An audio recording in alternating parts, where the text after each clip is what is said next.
11 बजे यानी कि वो समय जब दिन का एजेंडा साफ दिखने लगता है। नमस्कार, 11 बजे लाइव हर खबर पर नजर में आप सभी का स्वागत है।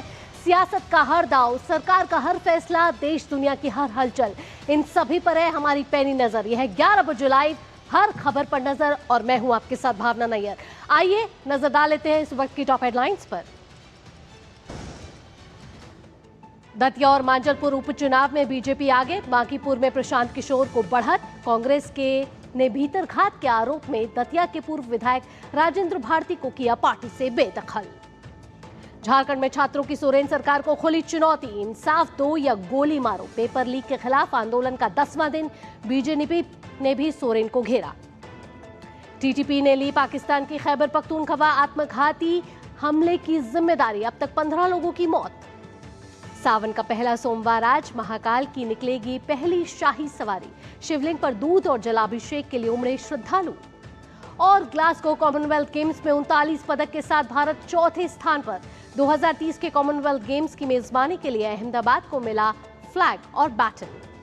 चलिए एक एक करके खबर को विस्तार से जानते हैं और 11 बजे लाइव हर खबर में नजर में सबसे पहली खबर बड़ी खबर के साथ, और ये बड़ी खबर आ रही है सोशल मीडिया कंपनियों से जुड़ी हुई। आपको बता दें ताजा खबर ये है कि सोशल मीडिया कंपनियों को संसदीय समिति का समन, यानी संसदीय समिति ने सोशल मीडिया कंपनियों को तलब किया है। संसदीय समिति ने मेटा, एक्स, स्नैपचैट और गूगल और ऐसे और कुछ कंपनियों को तलब किया है। आपको बता दें कि संसद की आईटी और कम्युनिकेशन समिति की बैठक आज शाम 4 बजे होने वाली है, यानी कि इन सभी कंपनियों के प्रतिनिधि इस समिति में शामिल होंगे और ये समिति के जो सदस्य हैं वो इनसे बातचीत करेंगे। बैठक में मुख्य रूप से आम लोगों की प्राइवेसी और ऑनलाइन सुरक्षा को लेकर बड़े सवाल हैं जिसको लेकर चर्चा हो सकती है। साथ ही नियमों के पालन पर भी इस समय समिति गंभीर नजर आ रही है। और आपको बता दें कि गूगल से भी आज होगा सवाल जवाब, यानी कि समिति में गूगल के जो प्रतिनिधि आएंगे उनसे भी समिति के सदस्य बात करेंगे, चर्चा करेंगे और जानने की कोशिश करेंगे कि किस तरीके के नियम ये लोग अपनाते हैं। जो एल्गोरिथम होते हैं इन सारी कंपनियों के, वो किस तरीके से उसका पालन करते हैं। प्राइवेसी और ऑनलाइन सुरक्षा सबसे बड़ी चिंता है और साथ ही जो आईटी नियम है, क्या उनके अनुरूप ये सारी कंपनियां काम कर रही हैं कि नहीं। आज जब चर्चा होगी समिति की और ये तमाम कंपनियों के प्रतिनिधि जिनको समन भेजा गया है, तलब किया गया है, शाम 4 बजे जब एक साथ बैठक होगी तो कई जानकारियां यहां से हासिल होती हुई नजर आएंगी। हमने पिछले कुछ दिनों में देखा कि जिस तरीके से छात्र आंदोलन हुआ, इंस्टाग्राम पे जिस तरीके से कई ऐसे जानकारियां आई जो कहीं ना कहीं भ्रामक भी थी और कहीं ना कहीं भ्रम फैलाने वाली थी। ऐसे में ये समिति ने ये संज्ञान लिया है, गंभीरता दिखाई है और मेटा, गूगल जैसे प्लेटफॉर्म के प्रतिनिधियों को समन भेजकर तलब किया है। आज शाम 4 बजे ये महत्वपूर्ण बैठक होने वाली है जहां प्राइवेसी और ऑनलाइन सुरक्षा से जुड़ा हुआ, किसान महिलाओं की सुरक्षा से जुड़ा हुआ और जो नियम है वो किस तरीके से पालन कर रही है ये कंपनियां, उसको लेकर ये अहम जानकारी हासिल होगी। शैलेंद्र मिश्र हमारे संवाददाता हमारे साथ जुड़ गए ज्यादा जानकारी के साथ। शैलेंद्र का रुख करते हैं। शैलेंद्र, इन मेटा, गूगल जैसे जो बड़ी कंपनियां उसको समन भेजा गया है समिति द्वारा, आज जब जवाब तलब होगा तो किस तरीके का मुख्य उद्देश्य इस समिति का रखा जा रहा है, क्या जानकारियां मिल सकती है? ये देखिए, आईटी मामलों की जो संसदीय समिति है जिसके अध्यक्ष निशिकांत दुबे हैं, बीजेपी सांसद, उस समिति की तरफ से नोटिस जो सोशल मीडिया कंपनियां हैं, मेटा हो या फिर यूट्यूब हो, और मेटा के तहत हम जानते हैं व्हाट्सएप भी आता है, तो इनको नोटिस दिया गया है। फेसबुक, व्हाट्सएप, यूट्यूब और उनके प्रमुखों को या फिर उनके प्रतिनिधियों को ये कहा गया है कि वो संसदीय समिति के सामने प्रस्तुत हो, उनके सामने पेश हो। देखिए, किन किन बातों पर सफाई मांगी जाएगी। पहली बात तो है कि किस तरह से इन प्लेटफॉर्म का दुरुपयोग कुछ ऐसी तस्वीरों के मामले में हो रहा है या फिर जो बच्चे हैं और महिलाएं हैं वो इसका एक तरह से शिकार न हो। उन पे आप जानते हैं कि तमाम तरह की उनकी तस्वीरें बिना अनुमति की डाल दी जाती है, तो उस पर मेटा और बाकी सोशल मीडिया कंपनियां क्या सेफगार्ड ले रही हैं, क्या कदम उठा रही है, इस बात की जानकारी वो देंगी, ये पूछा जाएगा उनसे। और दूसरी बात कि पब्लिक ऑर्डर बना रहे। यानी आप देखते हैं कि बिना वेरीफाइड कोई खबर, कोई वीडियो, कोई हिंसक घटना का वीडियो या फिर कोई फेक वीडियो, एआई से बना वीडियो या फिर गलत जानकारी या अफवाह फैलाने वाली जानकारी, ये इन प्लेटफॉर्म्स पर डाल दी जाती है और हम जानते हैं कि उसके बाद सरकार संज्ञान लेती है, कहीं से शिकायत होती है, फिर इन पोस्ट को हटाने को कहा जाता है।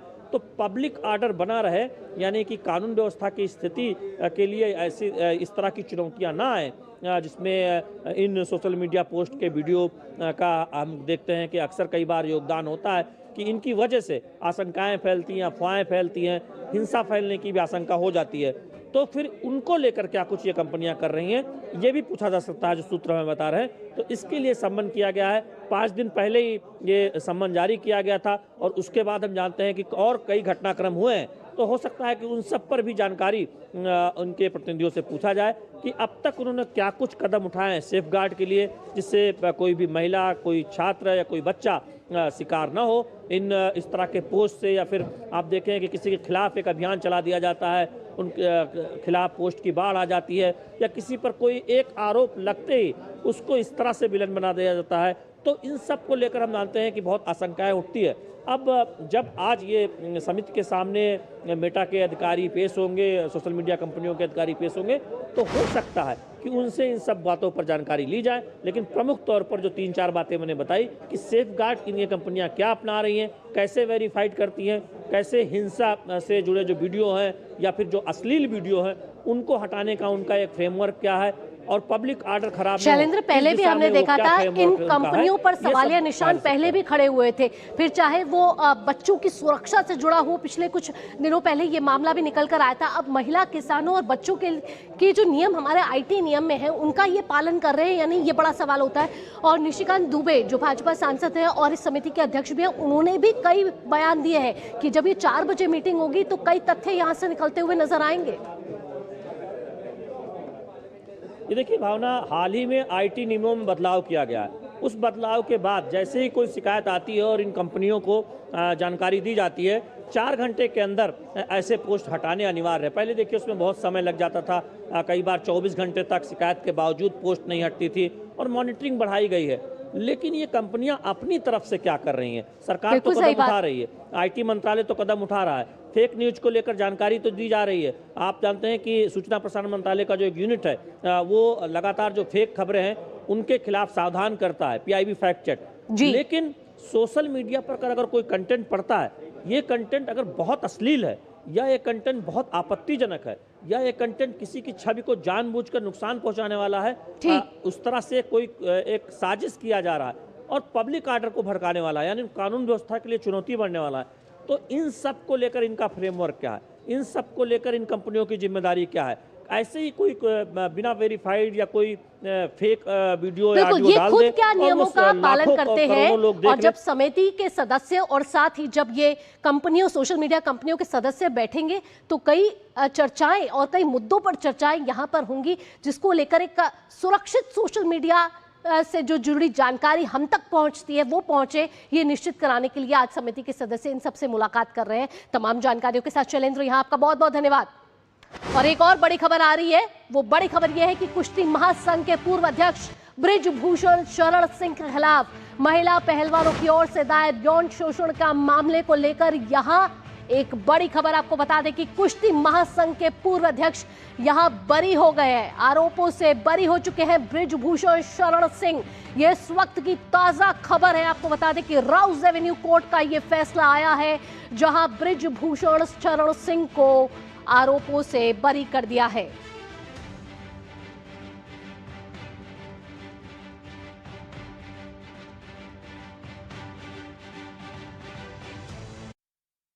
सबसे पहले कोर्ट ने ये कहा, ऑनरेबल जज साहब ने, कि बृजभूषण सिंह जी और विनोद तोमर, आप दोनों लोगों को बाइज्जत बरी किया जाता है। आज कोर्ट ने बाइज्जत बरी किया। मेरे लिए प्रसन्नता का विषय है, मेरे समर्थकों को के लिए प्रसन्नता का विषय है। सबसे पहले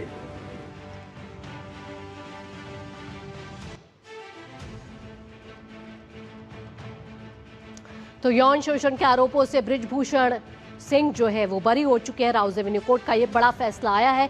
उसके बाद बृजभूषण की ये प्रतिक्रिया भी आई है, जहां उन्होंने प्रसन्नता जताई है अपने बरी होने को लेकर और कहा है कि ये मेरे लिए खुशी का विषय है कि मैं सभी आरोपों से बरी हो गया हूं। आपको बता दें कि कुश्ती महासंघ के पूर्व अध्यक्ष है बृजभूषण शरण सिंह, जिनको राउज एवेन्यू कोर्ट के बड़े फैसले के बाद सभी आरोपों से बरी कर दिया है। यौन शोषण के आरोप थे। आपको बता दें कि कुश्ती महासंघ की महिला खिलाड़ियों ने यह आरोप लगाया था यौन शोषण का बृजभूषण शरण सिंह पे, जिसके बाद आपको बता दें कि बृजभूषण शरण सिंह को सभी आरोपों से बरी कर दिया है। राउज एवेन्यू कोर्ट ने फैसला सुनाया है और कहा है कि बृजभूषण ने आज कोर्ट ने बाइज्जत बरी किया है। मेरे लिए और मेरे समर्थकों के लिए यह प्रसन्नता का विषय है।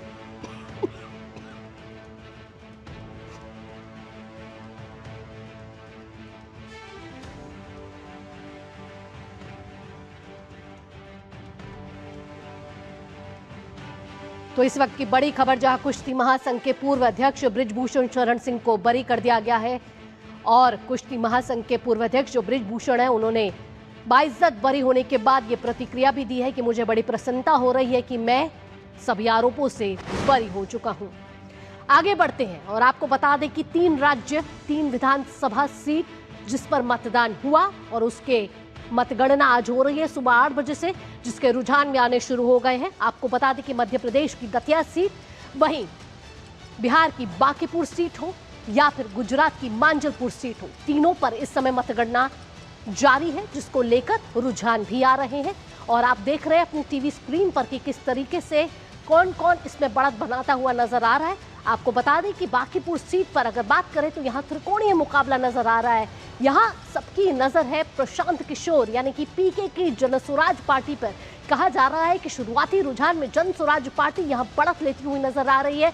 यहाँ क्या इस उपचुनाव के जरिए जनसुराज का खाता खुलेगा, ये बड़ी दिलचस्प बात होगी। इसके साथ ही दतिया और मांजलपुर सीट पर भी सभी की निगाहें टिकी हुई हैं और आपको बता दें कि लगातार मतगणना का दौर जो है वो जारी है। 3 अगस्त यानी कि वो दिन है जब इन तीनों की किस्मत का फैसला आज पता चल जाएगा कि जनादेश के द्वारा क्या निकल कर आया है, जनता जनार्दन ने किसको वोट दिया है, कौन ये चाह रहा है कि उनकी सीट पर किसकी ताजपोशी हो। यहाँ क्या प्रशांत किशोर बढ़त बनाते हुए जब नजर आ रहे हैं, तो शुरुआती रुझान में क्या ये रुझान आगे भी इसी सिलसिला जारी रहेगा, ये बड़ा सवाल है। इसके साथ साथ आपको बता दें कि दतिया और मांजलपुर सीट पर भी इस समय रुझान आते हुए नजर आ रहे हैं और यहाँ पर अगर आपको बताएं तो घनश्याम जो है वो इस समय उनकी भी जो किस्मत है वो दांव पर लगी हुई है। साथ ही साथ आशुतोष तिवारी जो है उनकी भी प्रतिष्ठा का इस समय सवाल है। लेकिन सबसे बड़ा सवाल प्रशांत किशोर की पार्टी जनसुराज को लेकर है,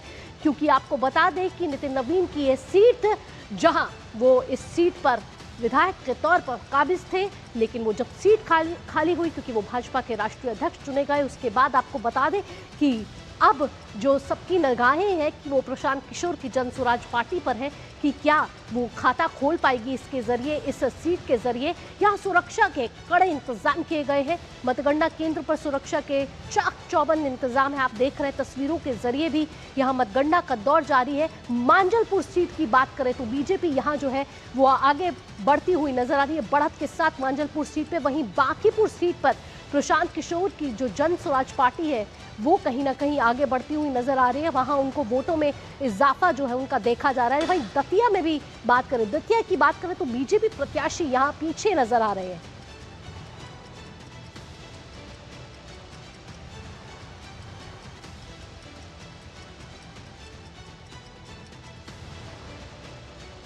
किसकी जीत किसकी हार होगी ये देखना बड़ा दिलचस्प होगा, जब तीनों सीट पर जो रुझान है वो नतीजों में बदलते हुए नजर आएंगे। कुछ समय में ये साफ हो जाएगा कि किसकी जीत और किसकी हार हुई है और किसकी होगी उस सीट पर ताजपोशी, साथ ही किसको मिलेगी इन सभी सीटों की कुर्सी और कौन जो वादे के साथ जनता के सामने आया था, क्या जनता ने उन पर विश्वास जताया और उस कुर्सी पर काबिज किया, ये बड़ा दिलचस्प होने वाला है। आपको बता दें कि बीजेपी के आशुतोष तिवारी जो है वो इस समय पीछे नजर आ रहे हैं।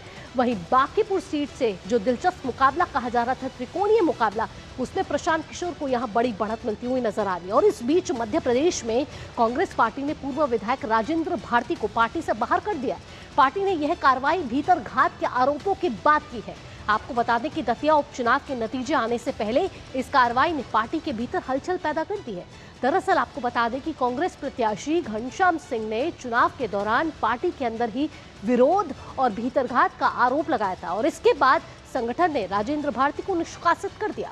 दतिया सीट से राजेंद्र भारती की सदस्यता खत्म होने के बाद अब ये खाली हुई थी और दिल्ली की एक अदालत ने 2 अप्रैल को कोऑपरेटिव बैंक घोटाले के मामले में उन्हें दोषी ठहराते हुए 3 साल की सजा और 1 लाख रुपए का जुर्माना सुनाया था।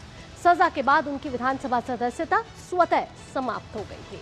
तो राजेंद्र भारती पर संगठन का ये बड़ा एक्शन, जहां दतिया चुनाव में भीतरघात का उन पर आरोप लगा, जिसके बाद उन्हें निष्कासित कर दिया गया है। तो दतिया के पूर्व विधायक पर कांग्रेस का ये बड़ा एक्शन, संगठन का बड़ा एक्शन, जहां राजेंद्र भारती को पार्टी से निष्कासित करने के बाद अब पार्टी से उनका कोई नाता नहीं रहा है। दतिया चुनाव में आपको बता दें कि भीतरघात का आरोप उन पर लगा था, जिसके बाद कांग्रेस पार्टी ने ये बड़ा एक्शन लेते हुए राजेंद्र भारती को पार्टी से बाहर निकाल दिया है।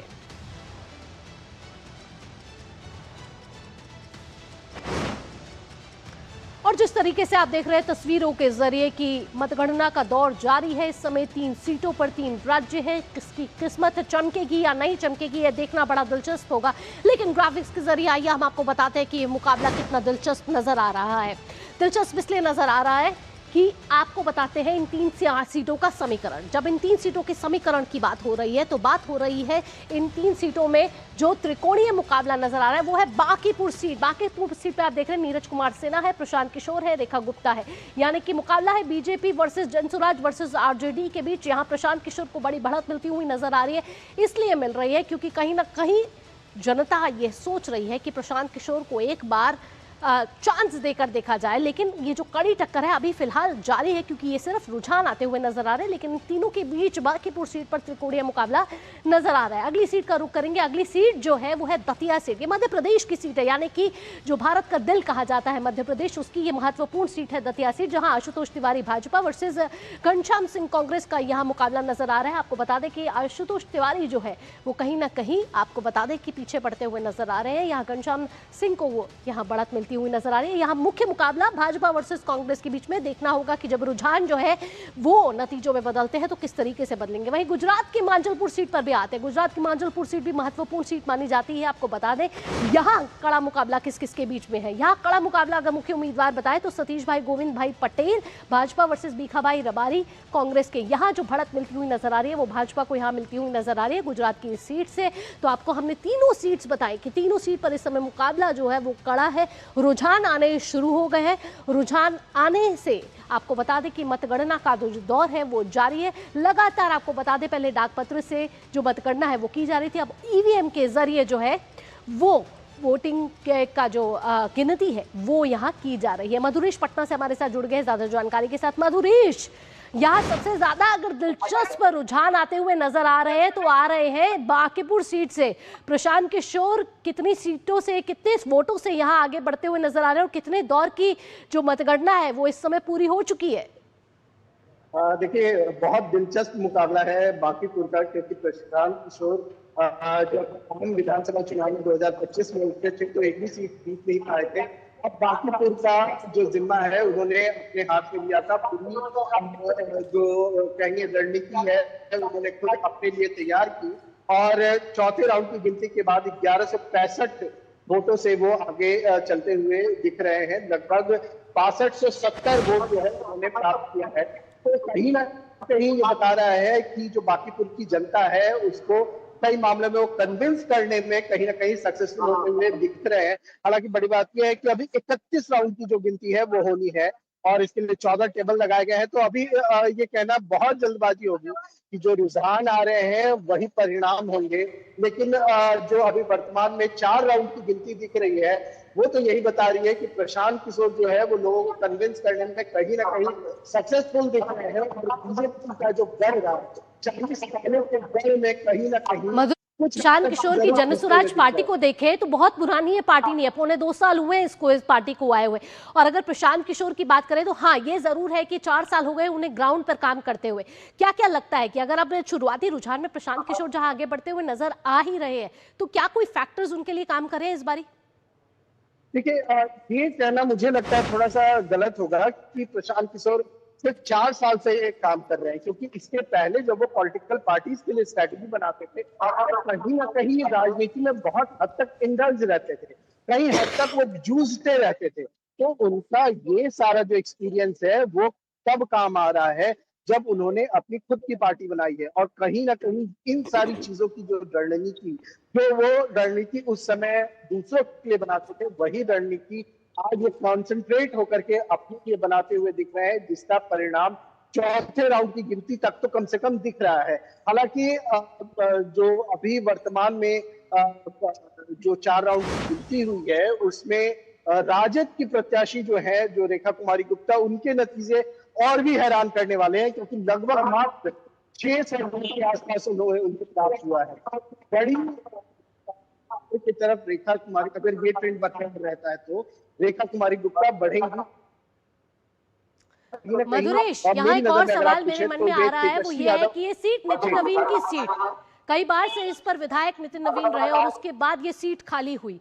बड़ी इंपॉर्टेंट सीट, बांकीपुर की सीट को इसको माना जाता है, प्रतिष्ठा भी इस पर दांव पर है, क्या ये आप मानते हैं? बिल्कुल। देखिए, नितिन नवीन ही नहीं, उनके पिता भी इस पे कई बार विधायक रह चुके हैं। बाद में फिर नितिन नवीन ने जिम्मा संभाला। तो कहीं ना कहीं जो चीजें हैं वो तो बीजेपी का जो गढ़ कहा जाता है वो तो निश्चित रूप से ये तो गढ़ था ही इतने दिनों तक। लेकिन जिस तरीके से प्रशांत किशोर की एंट्री हुई है, ये भी अपने आप में एक देखने वाली बात है। दूसरी बात यह है कि प्रतिष्ठा सिर्फ बीजेपी की दांव पे नहीं लगी है, प्रतिष्ठा प्रशांत किशोर की भी दांव पे लगी हुई थी, क्योंकि जब आम चुनाव हुए थे तो एक सीट पर भी उन्हें जीत हासिल नहीं हुई थी। अब अगर इस चुनाव में भी प्रशांत किशोर हार जाते तो कहीं ना कहीं सिर्फ ये चुनाव में उनकी हार नहीं होती, एक बड़े उनके कैरियर की, उनकी पॉलिटिकल हार होती। प्रशांत किशोर के लिए परीक्षा का समय है, देखते हैं कि प्रशांत किशोर इसमें जीतते हैं या फिर हारते हैं। ये देखना बड़ा दिलचस्प होगा, क्योंकि रुझान जब नतीजों में बदलेंगे तब तस्वीर जो है वो साफ होती हुई नजर आएगी। मधुरेश, तमाम जानकारियों के साथ यहाँ आपका बहुत बहुत धन्यवाद। खबर अब झारखंड से है। झारखंड में छात्र अब आर पार की मूड में है, क्योंकि जेपीएससी और जेएसएससी की परीक्षाओं में कथित धांधली हो, पेपर लीक हो और भ्रष्टाचार को लेकर उनके आंदोलन का आज 10वां दिन आ चुका है। रांची के जयपाल सिंह मुंडा स्टेडियम में छात्र सरकार विरोधी नारे लगा रहे हैं। तेज धूप हो, उमस हो या फिर बारिश हो, उन पर कोई असर होता हुआ नहीं दिख रहा। छात्रों ने साफ कहा है कि जब तक उनकी मांगे पूरी नहीं होंगी तब तक वो तब से मस नहीं होंगे।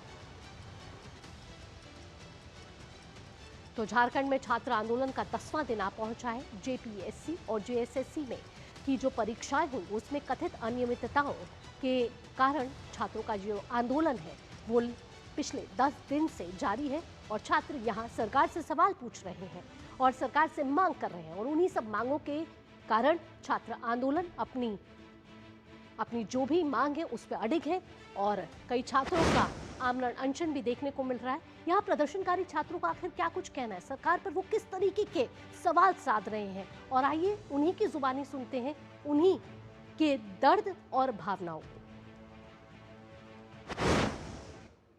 5 जुलाई से जो लड़ाई को शुरू किया था और 25 जुलाई से जो सत्याग्रह शुरू हुई, कल 9वें दिन से हम भूख हड़ताल पर हैं। अपने अन्न को त्याग कर दिया कि सिर्फ कार्रवाई और जांच से बच्चों को न्याय नहीं मिलेगा, उसके लिए स्पष्ट जवाबदेही पारदर्शी सुनिश्चित करना होगा और एग्जाम को रद्द करना होगा और जो भी उसमें दोषी पाए जाएंगे उस पर ईडी जांच करके कड़ी कार्रवाई करना होगा। 2021 के बाद जितने भी टीडीपीएल कंपनी यहाँ एग्जाम लिया झारखंड में, वो ऑलरेडी ब्लैक लिस्टेड है यूपी में, और यहाँ जो लिया ये सारा का सारा जो है गड़बड़ कर दिया है पूरा।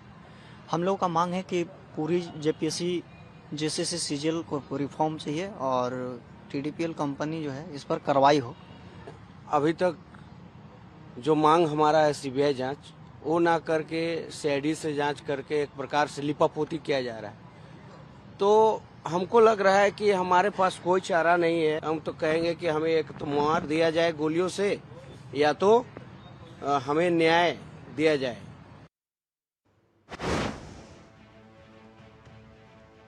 तो या तो हमें छल्ली कर दिया जाए या हमारे साथ न्याय किया जाए, ये कहना है उन छात्र का जो लगातार 10वें दिन उनका अनशन जारी है। विपक्ष ने भी सरकार के खिलाफ मोर्चा खोल दिया है और हमने संसद में भी इसकी गूंज सुनी और देखी भी।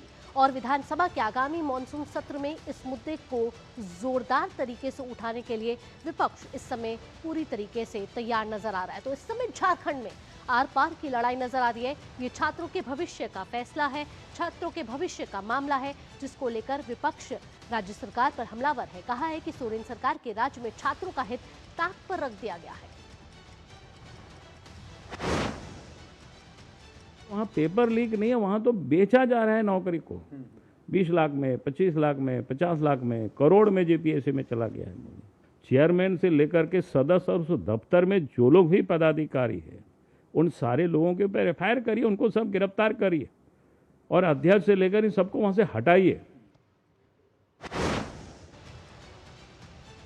11 बजे लाइव हर खबर पर नजर में हमारी खबर पुख्ता है और क्योंकि डीडी न्यूज सच का भरोसा है और इसीलिए रुक रहे एक छोटे से ब्रेक लिए। ब्रेक के बाद जब आएंगे तो फटाफट खबरों के सिलसिले को आगे बढ़ाएंगे।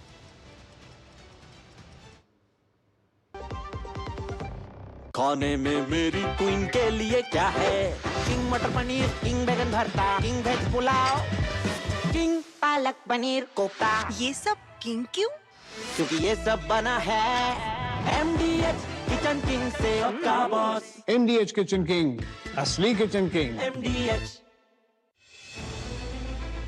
हरियाणा सरकार द्वारा महिलाओं के लिए स्वरोजगार के नए अवसर तैयार करने तथा उन्हें ग्रामीण अर्थव्यवस्था तथा कृषि आपूर्ति श्रृंखला का सशक्त और सक्रिय भागीदार बनाने के उद्देश्य से शुरू की गई ड्रोन दीदी योजना।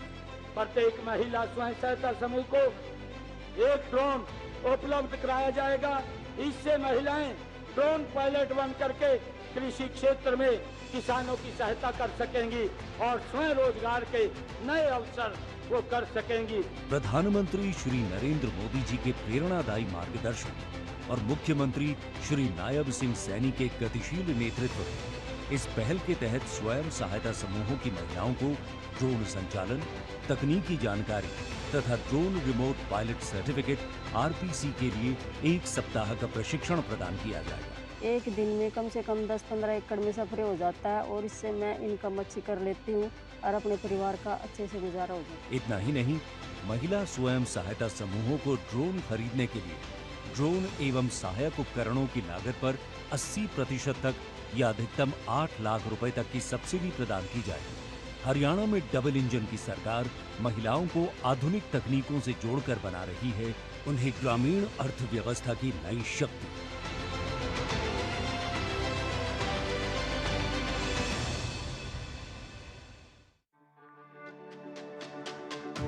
मेरी पसंद, मेरी पसंद, मेरी पसंद, मेरी पसंद, हमारी पसंद, हम सबकी पसंद। मजबूत देश का मजबूत सरिया हो गया स्टील।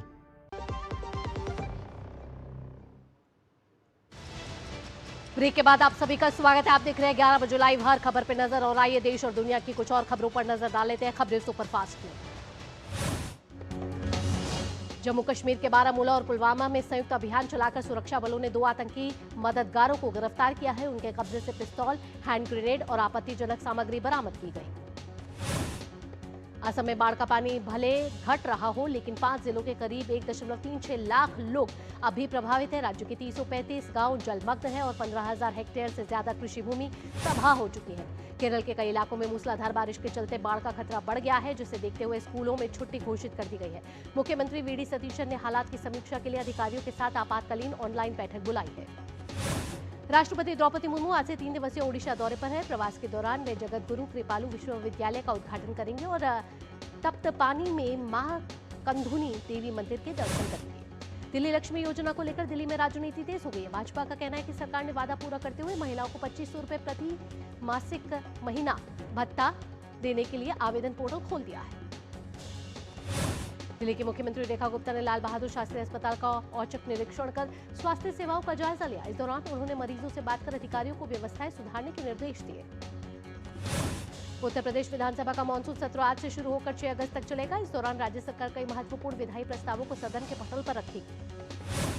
भू राजनीतिक तनाव कम होने और कच्चे तेल की कीमतों में नरमी के बीच सोमवार को भारतीय शेयर बाजार में भारी उछाल देखा गया। सेंसेक्स 700 अंक से अधिक की तेजी के साथ खुला, जबकि निफ्टी 24,500 के पार पहुंच गया। भारतीय रिजर्व बैंक की 3 दिवसीय मौद्रिक नीति समिति की बैठक आज से शुरू हो गई है। माना जा रहा है कि रिजर्व बैंक रेपो दर को 5.25% पर ही स्थिर रख सकता है। एसबीआई रिसर्च के मुताबिक चालू वित्त वर्ष की पहली तिमाही में भारत की जीडीपी वृद्धि दर 7% तक रह सकती है। बेहतर आर्थिक माहौल और नियंत्रित महंगाई से अर्थव्यवस्था को मजबूती मिलने की उम्मीद है।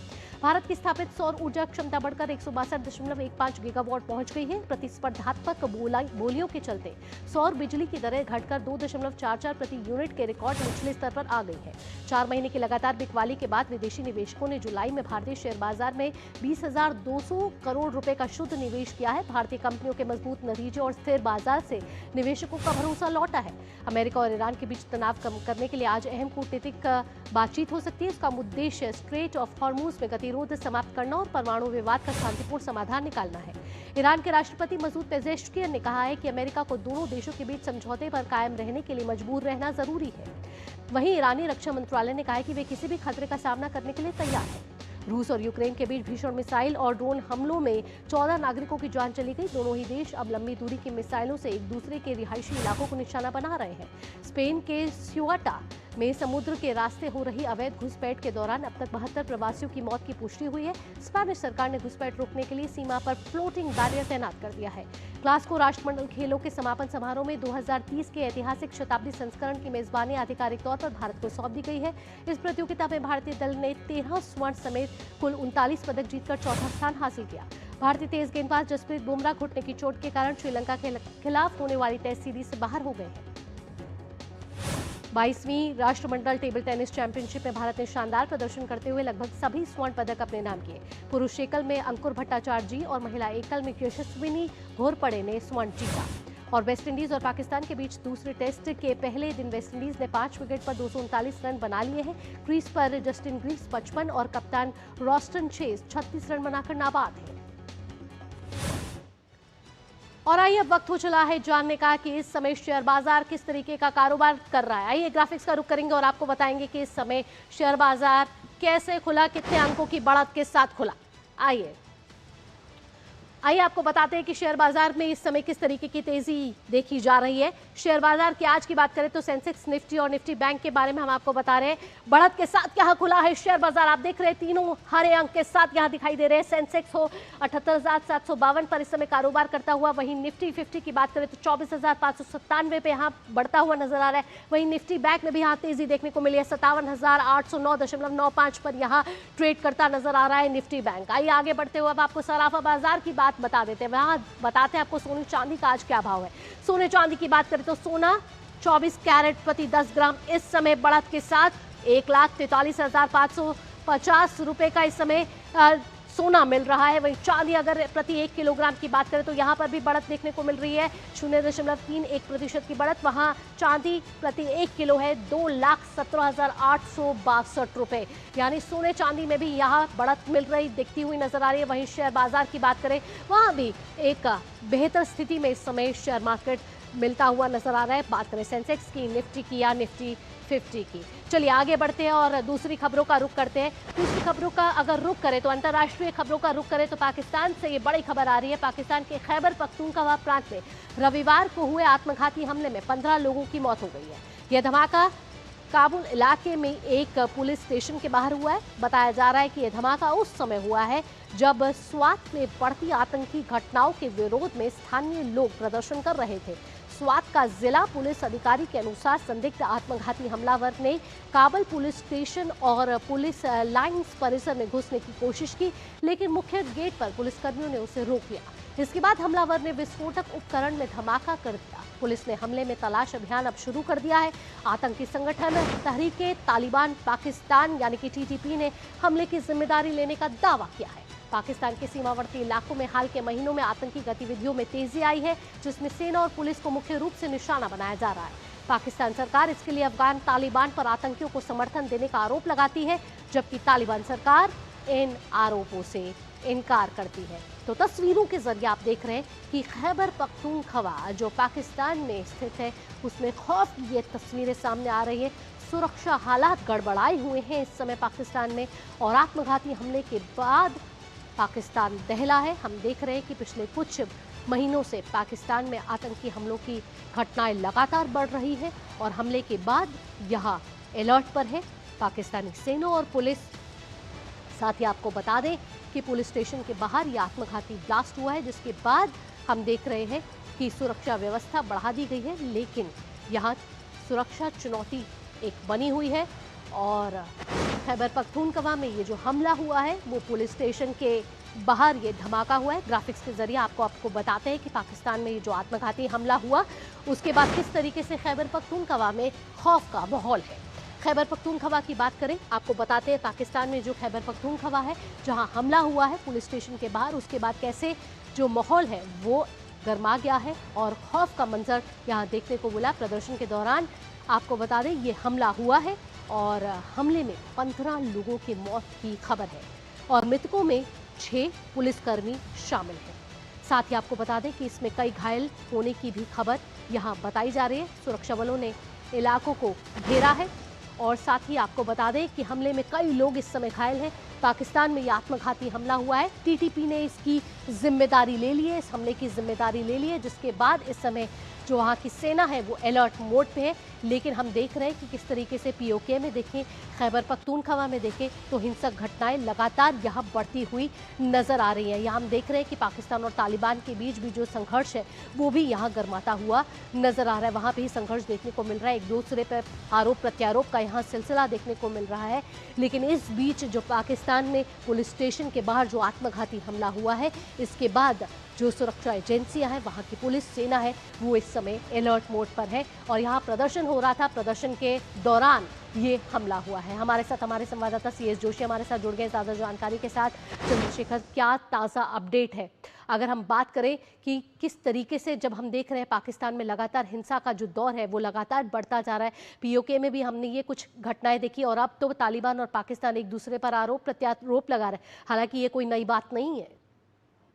बिल्कुल, देखिए इसका कारण ये है कि पाकिस्तान के हिस्सों, चाहे हम बलूचिस्तान की बात करें, केपी की बात करें, जो पाक ऑक्यूपाइड कश्मीर है जिस पर पाकिस्तान ने कब्जा किया हुआ है, वहाँ के जो बाशिंदे हैं, वहाँ जो रहने वाले लोग हैं, उनके अंदर पाकिस्तान के खिलाफ विद्रोह भड़क रहा है। ये इसका सबसे बड़ा कारण है जी। अब चाहे हम केपीके की बात करें, केपीके में जो घटना घटी है वहाँ पर एक जो ट्राइब्स की बैठक वहाँ पर हो रही थी, वो लोग मांग कर रहे थे कि इलाके में शांति हो और उस दौरान ये घटना घटी है और पाकिस्तान ने आरोप लगाया है कि टीटीपी ने इस घटना को अंजाम दिया है। करीब 15 लोग इसमें मारे गए हैं, जिसमें अधिकतर पुलिस वाले हैं और कारण ये है कि लगातार टीटीपी से निपटने के नाम पे पाकिस्तान जो केपीके का इलाका है वहां पर पाकिस्तानी सेना लगातार ऑपरेशन चला रही है और इस ऑपरेशन के दौरान वहां के जो आम लोग हैं, जो वहां रहने वाली आवाम है, उसको पाकिस्तानी सेना लगातार परेशान कर रही है, बर्बर कार्रवाई वहां पर कर रही है, लोगों का अपहरण वहां पर हो रहा है पाकिस्तानी सेना के द्वारा, कई जगहों पे आगजनी की घटनाएं सामने आ रही हैं। तो ये सब कारण है कि पाकिस्तान के खासकर केपीके के जो लोग हैं उनमें पाकिस्तान के खिलाफ विद्रोह भड़क रहा है और ये विद्रोह कहीं न कहीं, चाहे हम टीटीपी की बात करें या दूसरे जो सशस्त्र विद्रोही गुट वहां पर शामिल हैं, वो लगातार पाकिस्तानी एस्टेब्लिशमेंट पे, पाकिस्तानी सेना पे, पाकिस्तानी रेंजर्स पे या वहां पर जो लोकल पुलिस है उस पर लगातार हमले कर रही है। कल स्वात में हमने ये देखा कि वहां पर हमला हुआ। इससे पहले पिछले हफ्ते की हम बात करें तो बजौर जिले में इसी तरह का वहां पर हमला हुआ था। तो कुल मिलाकर ये देखें, चाहे हम केपीके की बात करें या बलूचिस्तान में भी इसी तरह की घटनाएं हो रही हैं। वहां पर सशस्त्र बलूच विद्रोहियों से निपटने के लिए पाकिस्तानी सेना या पाकिस्तानी रेंजर्स लगातार वहां पर बर्बर कार्रवाई कर रहे हैं, आम लोगों को परेशान कर रहे हैं, लोगों का अपहरण हो रहा है, लोगों को मारा जा रहा है।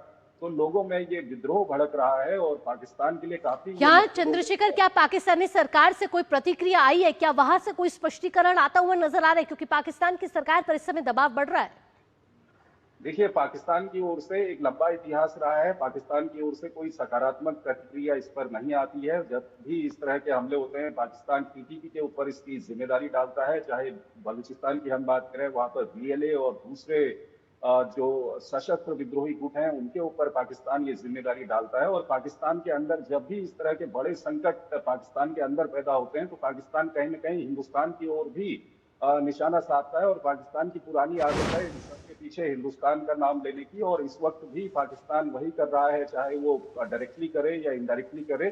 लेकिन अंतर्राष्ट्रीय समुदाय को इस पर ध्यान देना चाहिए, क्योंकि पाकिस्तान के हिस्सों में लगातार हालत खराब हो रही है। मानव अधिकारों का वहां पर हनन हो रहा है। दूसरे इलाकों में विश्व के अगर इस तरह की घटनाएं होती हैं, तो अंतर्राष्ट्रीय समुदाय बहुत जल्दी सक्रिय हो जाता है। चाहे हम पश्चिमी मीडिया की बात भी करें, लेकिन खेती के या बलूचिस्तान में इस तरह की घटनाएं हो रही हैं, पीओके में इस तरह की घटनाएं हो रही हैं। अंतर्राष्ट्रीय समुदाय को इस पर ध्यान देना चाहिए। चंद्रशेखर, चलिए, तमाम जानकारियों के साथ आपका बहुत बहुत धन्यवाद। तो यहाँ पाकिस्तान में हालात कुछ सही नहीं है। आर्थिक स्थिति भी देखी जाए तो पाकिस्तान की इस समय बिल्कुल पूरी तरीके से चरमराई हुई है। ऐसे में देखना होगा कि वहाँ की जो जनता और पीओके की जो जनता है वो कैसे सुरक्षित आगे रह सकती है।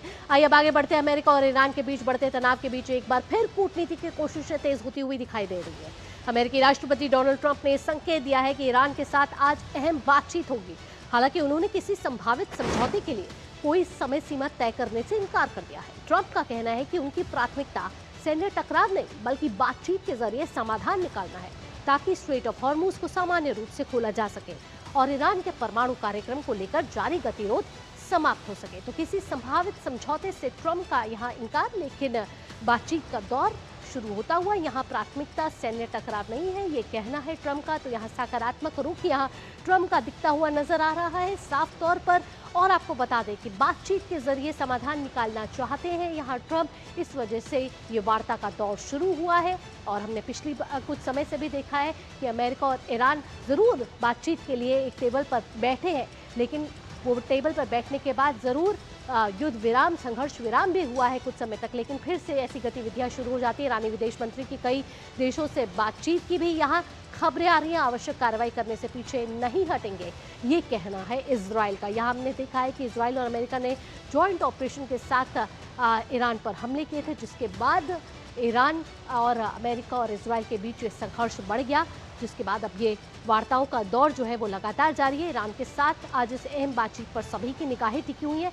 आपको बता दें कि ईरानी विदेश मंत्री अब्बास अराक्ची ने सऊदी अरब और पाकिस्तान के शीर्ष नेताओं से बातचीत की है, जबकि तेहरान और ओमान के बीच भी स्ट्रेट ऑफ हॉर्मुज से जुड़े मुद्दों पर चर्चा जारी है। उधर इजराइल ने स्पष्ट कर दिया है कि यदि ईरान अपने परमाणु या बैलिस्टिक मिसाइल कार्यक्रम को आगे बढ़ाता है तो वह आवश्यक कार्रवाई करने से पीछे नहीं हटेगा। इस बीच आपको स्ट्रेट ऑफ हॉर्मुज के बारे में बता दें तो वहां तनाव के कारण वैश्विक ऊर्जा बाजार प्रभावित हुए हैं।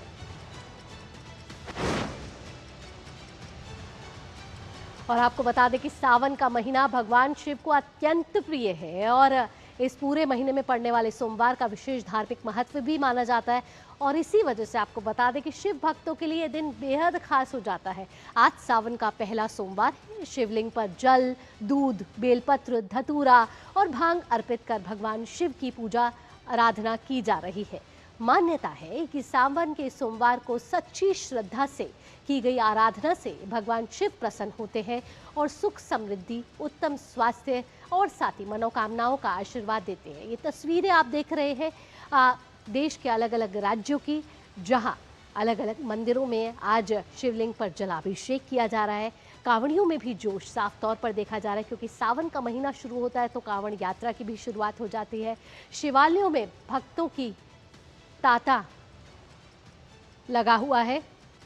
हर हर महादेव, ओम नमः शिवाय और के जयकारे लगाए जा रहे हैं। आप मेरे पीछे भी देख सकते हैं कि किस तरीके से हर हर महादेव के जयकारे लगाए जा रहे हैं। और काशी विश्वनाथ की तस्वीरें, काशी विश्वनाथ के ये विजुअल साफ तौर पर नज़र आ रहे हैं और ये दिखा रहे हैं कि भक्तों में श्रद्धा है, विश्वास है। सावन का पहला सोमवार है और सावन के पहले सोमवार से शुरुआत हो चुकी है आज की, जब शिवालयों में भक्तगण पहुंच रहे हैं लंबी लंबी कतारों में, कलश हाथ में लिए हुए हैं, साथ ही बेलपत्र हाथ में लिए हुए। महाकाल की ये तस्वीरें आप देख रहे हैं। उज्जैन के महाकाल का ये जो तस्वीर है, बेहद ही अद्भुत तस्वीरें यहाँ से आ रही हैं, जहाँ भस्म आरती की गई और साथ ही भक्तों का तांता लगातार यहाँ भी लगा हुआ है। 11 बजे लाइव हर खबर पर नजर में वक्त हो चला है एक और छोटे से ब्रेक का। जब ब्रेक के बाद लौटेंगे तो बात होगी खेल की। हिंग देना वो वाली MDH की सुपर हींग। जिन्होंने यूज किया है वो जानते हैं असली हींग का स्वाद। MDH सुपर हींग, शुद्धता का असली तड़का। असली मसाले सच सच MDH। बच्चों को ये तो पता है कि जब तक पापा है तब तक सब सही है, पर उन्हें ये नहीं पता कि कल अगर पापा नहीं रहे तो क्या होगा, क्योंकि आपने तो टर्म इंश्योरेंस लिया ही नहीं। थोड़ा तो समझदारी से काम लीजिए। पॉलिसी बाजार से टर्म इंश्योरेंस ले लीजिए। परिवार सबसे पहले। पॉलिसी बाजार पे 1 करोड़ का टर्म इंश्योरेंस सिर्फ 410 रुपए हर महीने से शुरू होता है। जब धरती चीर कर निकलता है लोहे का पत्थर और मिलता है मोंगिया के जोश से, फिर तपता है, पिघलता है और बनता है फौलाद। अब होता है सरिया सारी खूबियों के साथ। मोंगिया स्टील, मजबूत देश का मजबूत सरिया। 11 बजे लाइव हर खबर में नजर में एक बार फिर से आपका स्वागत है। और जैसे कि आप मेरी स्क्रीन पर देख रहे हैं कि इस समय वक्त हो चला है जानने का कि खेल जगत में क्या कुछ खास हो रहा है। तो आपको बता दें कि CWG की क्लोजिंग हो चुकी है। कॉमनवेल्थ गेम्स की समापन समारोह हो चुका है और 11 दिनों तक चले इस भव्य समारोह का भव्य समापन हो चुका है। ग्लासगो में ये राष्ट्रमंडल खेल आयोजित किए गए। रंगारंग समापन समारोह में राष्ट्रमंडल खेलों का ध्वज और बैटन आधिकारिक तौर पर भारत को सौंप दिया गया है। आपको बता दें कि इसी के साथ भारत ने 2030 में होने वाले राष्ट्रमंडल खेलों के ऐतिहासिक शताब्दी संस्करण की मेजबानी की औपचारिक जिम्मेदारी ले ली है। इस अवसर पर ओलंपिक स्वर्ण पदक विजेता नीरज चोपड़ा, भारतीय ओलंपिक संघ के अध्यक्ष PT ऊषा और गुजरात के उप मुख्यमंत्री हर्ष सांघवी भी मौजूद रहे। समापन समारोह में भारत की सांस्कृतिक विविधता, लोक परंपराओं और पौराणिक विरासत पर आधारित रंगारंग कार्यक्रम ने दर्शकों का दिल जीत लिया। भारतीय और स्कॉटिश कलाकारों ने संगीत और नृत्य के माध्यम से दोनों देशों की सांस्कृतिक जुगलबंदी प्रस्तुत कर समारोह को यादगार बना दिया। भारत की सांस्कृतिक प्रस्तुति ने दुनिया भर के दर्शकों का मन मोह लिया। कार्यक्रम में वंदे मातरम के 150 वर्ष पूरे होने की एक विशेष प्रस्तुति हुई, जिसमें वसुधैव कुटुंबकम का संदेश दिया गया। Ahmedabad is ready. Our city is compact, well connected and vibrant with possibility. We have integrated transport systems, modern accommodation and community support woven into our society. Our venues are clustered to minimize travel and maximize athlete experience. But beyond readiness lies something profound. Belonging, Ahmedabad brings a heartbreak unlike any other, the rhythm of Garba, where thousands move as one. It is philosophy of Atithi Devo Bhava. आइए अब आपको graphics के जरिए बताएंगे कि Glasgow में भारतीय खिलाड़ियों का जो दमदार प्रदर्शन देखने को मिला, उसमें अगर कुल पदकों की संख्या देखी जाए तो भारत की कुल पदकों की संख्या क्या रही। आइए आपको ग्राफिक्स के जरिए बताते हैं। ग्राफिक्स के जरिए अगर हम आपको बताएं कि भारत की कुल पदकों की जो संख्या रही, वो आप ये देखिए, ये देख रहे हैं कि जो कंट्रीज है, जो तमाम देश है जिन्होंने इसमें हिस्सा लिया ग्लासगो राष्ट्रमंडल खेलों में, उसमें भारत चौथे स्थान पर रहा। जो 13 स्वर्ण आए और सिल्वर रजत जो आए 17 आए, वहीं कांस्य जो आए वो 9 आए। कुल पदकों की संख्या 39 रही भारत की। जो एक अच्छा प्रदर्शन देखने को मिला ग्लासगो में राष्ट्रमंडल खेलों में भारत का, जिसमें 39 पदक भारत ने जीते हैं। अलग अलग प्रतिस्पर्धाओं में ये जीते हैं। खासकर हम बात करें अगर वेट लिफ्टिंग की, तो वेट लिफ्टिंग में भारत का प्रदर्शन बड़ा अच्छा देखने को मिला है। और साथ ही साथ आपको बता दें, जो पहले नंबर पे जो कंट्री रही, जो देश रहा, वो रही ऑस्ट्रेलिया, उसके बाद इंग्लैंड, उसके बाद कनाडा और चौथे नंबर पे भारत और उसके बाद स्कॉटलैंड। तो पहले 5 टॉप 5 देशों में अगर भारत का नाम जो लहराया है, परचम फहराया है, उसमें जो हमारे खिलाड़ियों ने जो दमदार प्रदर्शन किया है, उसकी ये मेज़बानी जो भारत अब करने जा रहा है साल 2030 में, जो अब औपचारिक तौर पर उसको बैटन भी मिल चुका है। तो आपको पता है ग्लासगो राष्ट्रमंडल खेल 2026 में अगर मेडल तालिका की बात करें तो कुछ इस तरीके से भारत का प्रदर्शन देखने को मिला। आइए अब नेक्स्ट ग्राफिक्स का रुख करते हैं। अगले ग्राफिक्स की ओर बढ़े तो आपको बताएंगे कि कहां कहां हमको हमारा जय हो हुआ है। जो विजय घोष हुआ है वो भारत ने कुल जीते हैं 39 पदक, जिसमें 13 स्वर्ण, 17 सिल्वर यानी कि 17 रजत और 9 कांस्य पदक पर भारत काबिज रहा है। भारत ने अपने नाम किया है ये पदक, और पदक तालिका में चौथे स्थान पर रहा है भारत ग्लासगो राष्ट्रमंडल खेलों में, जिसका समापन हो चुका है। रिंग से लेकर ट्रैक तक भारत का जलवा देखने को मिला है। यानी वेट लिफ्टिंग की बात करें या फिर ट्रैक की बात करें, नीरज चोपड़ा के प्रदर्शन की बात करें, यहाँ भाला फेंक की बात करें तो वहां पर भी दमदार प्रदर्शन देखने को मिला। और भारत ने कमाल और धमाल दोनों दिखाया है ग्लासगो राष्ट्रमंडल खेलों में। साथ ही एथलेटिक्स और पैरा एथलेटिक्स में कुल 16 पदक भारत के झोली में आए हैं, जिसमें 3 स्वर्ण, 7 रजत और 6 कांस्य ट्रैक एंड फील्ड में आए हैं। यानी ट्रैक एंड फील्ड में भी भारत का दमदार प्रदर्शन देखने को मिला। फिर बात करते हैं वेट लिफ्टिंग और जूडो की। यहाँ पर भी भारत ने एक शानदार प्रदर्शन दिखाया है। पैरा पावर लिफ्टिंग की बात करें तो वहां कांस्य पदक भारत को मिला है। और साथ ही ऑस्ट्रेलिया की बात करें जो कि रहा पहले नंबर पे, ऑस्ट्रेलिया के हाथ आए 171 पदक, भारत रहा चौथे स्थान पर। तो भारत का यहाँ प्रदर्शन अच्छा रहा है। कई प्रतिस्पर्धाओं में हम देखें तो भारत ने शानदार प्रदर्शन किया है, भारत का जलवा देखने को मिला है। और आपको बता दें कि खासकर वेट लिफ्टिंग में देखें, एथलेटिक्स में देखें, पैरा एथलेटिक्स में देखें तो यहाँ प्रदर्शन जो है वो अच्छा रहा है। ग्लासगो से हमारे संवाददाता नारायण सिंह हमें लगातार अपडेट देते रहे हैं कि ग्लासगो में किस तरीके से भारत का प्रदर्शन देखने को मिल रहा है। तो आइए एक बार फिर से चलते हैं नारायण के पास और जानते हैं कि भारत के इस प्रदर्शन में नारायण के पास क्या कुछ जानकारी है।